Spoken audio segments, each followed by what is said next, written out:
When I was thinking about this debate, Minister, I thought about yesterday outside the gates of the Dáil with about 15 other deputies and senators.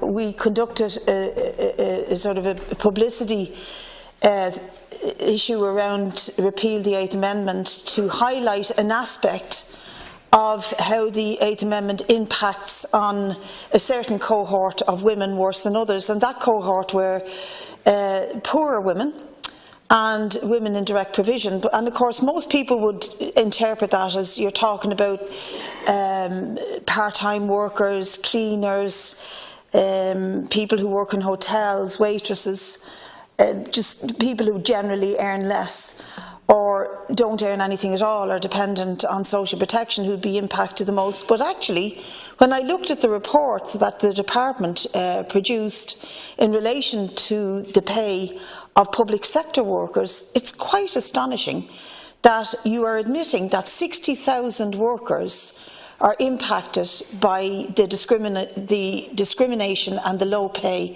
in the public sector. According to your own report, that amounts to almost 20% of all public sector workers. Now, one wouldn't think that when you talk about low pay that it's actually such a big issue. They're earning less than 28,000, roughly 28,000 a year, which might seem to some people like a big figure, because the bar being used here is to compare them to the private sector. They're not so badly off because they're not earning much less or around the same as those in the private sector. Well, I think shame on the department to use that as a bar. In fact, I think if one was to root through the reports, intrinsically root through them over the last few years, you would find that since the recession, what happened in analysing the crash in the economy was to bring about a narrative that actually said the problem here is not Lehman Brothers, it's not Anglo-Irish, it's not the behaviour of bankers, developers and those who squandered the boom and drove the economy into the pits of depression. It's actually the public sector. It's bloated, it's spoilt, there's too many of them. They earn too much, their pensions are too high, and that was really a war on public sector workers that was conducted by, first of all, Fianna Fáil and the Greens in government, followed on by Fine Gael and Labour in government, and has continued really up until now.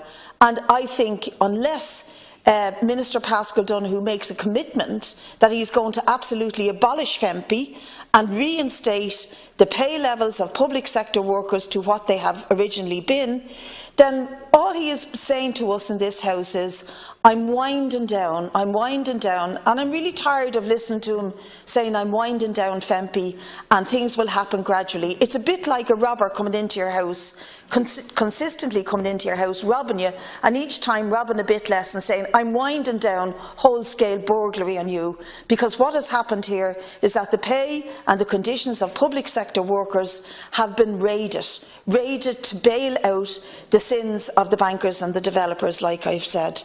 And it is about time that we ended that narrative.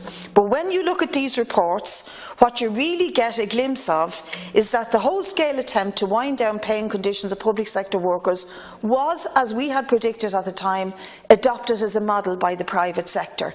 And so now the comparison of public to private sector is to say they're all earning too little.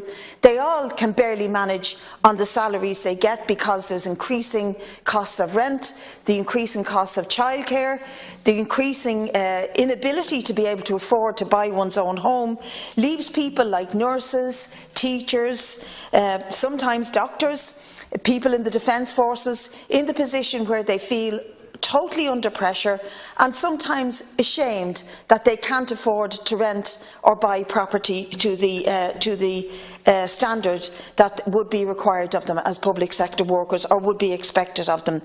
Instead, they struggle on low pay, and instead they struggle in an economy that is in recovery, but you wouldn't think it if you're a public sector worker. What we have here is the scapegoating of the public sector for the basis of improving the economy. And I think it's about time that the Minister and your department acknowledge that this war on workers has to end, that FEMPI is ended this year, and that there's a real serious attempt brought in to reinstate the original pay and conditions of those workers and the allowances paid to them. Because what you're facing, despite the fact that these report after report seems to deny it, is an inability to recruit and retain serious frontline workers in the public sector. In my area, last year, the entire Lindarry unit, one of the only units in the country for adolescents with mental health illness, had to close down because they could not retain psychiatric nurses. And I know, and you probably know, many psychiatric workers do amazing work, but the new ones that you're trying to recruit and retain struggle to be able to survive on the rates of pay. And that struggle to survive on the rates of pay has a major impact on the services. So it's a double whammy. You're not just hitting the public sector workers, but you're hitting the services that they provide.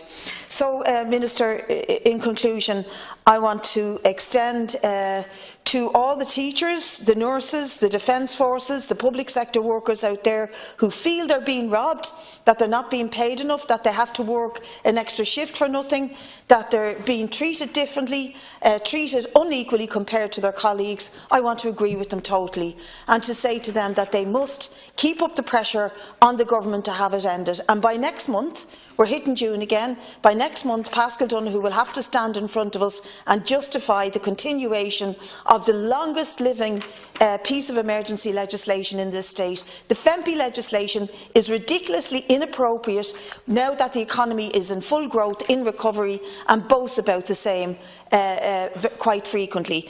And unless there's a serious attempt to end that inequality in public sector pay, then this government, your department, are talking out of both sides of your mouth, and these reports are absolutely meaningless. So I look forward to the debate in June on FEMPI in this House, and we'll see where Paschal Donohoe takes us then.